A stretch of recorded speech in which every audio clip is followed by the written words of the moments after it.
नंद बाबा रोज अपने ठाकुर जी की सेवा करते हैं।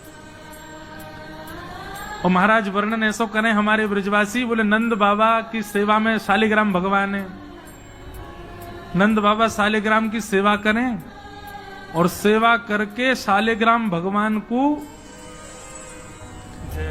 पंचामृत से अभिषेक करा करके ठाकुर जी को शुद्ध जल से अभिषेक करके इत्र वित्र लगा के तिलक फोटा चुपका के बढ़िया आरती करके और फिर शालिग्राम भगवान को टांड पे धरते हैं ऊपर। बोले क्यों? बोले कन्हैया को ये गुलाब जामुन लगे और गुलाब जामुन समझ के कन्हैया मुंह में धर ले।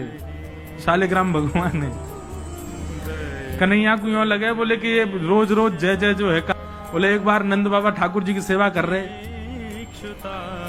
इतने में ठाकुर जी बगल में आके बैठ गए। देखो कितनी सुंदर ठाकुर जी की सेवा कर रहे हैं, ठाकुर जी बगल में बैठे हैं, नन्हे से गोपाल जी आके बैठ गए। अब नंद बाबा को तो बढ़िया लगो, लाला भी सेवा सीखेगो, बैठ जा लाला यहाँ पे।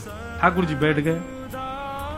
नंद बाबा ने पहले दूध से स्नान करायो, फिर दही से स्नान करायो, फिर घी से स्नान करायो, शहद से स्नान करायो। जैसे ही शहद पड़ो शालिग्राम भगवान पे, सोई ठाकुर जी के लार निकल आई यहाँ पे। ओहो कितना सौभाग्यशाली है जे।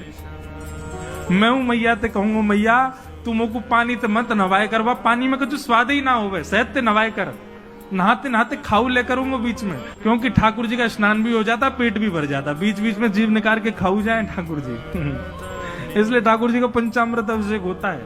तो ठाकुर जी की तो लार निकल आई। ठाकुर जी बोले जय जय मीठो है गयो होगो, अब तो रस भरो है गयो होगो। और फिर शहद लगे को जय जय मीठो है गयो अब तो। नंद बाबा ने बढ़िया ठाकुर जी को श्रृंगार आदि करके और महाराज ठाकुर जी को तुलसी पदरा के चंदन वंदन लगा के और नंद बाबा अपनी माला झोली में हाथ दे करके और जाप करने लगे।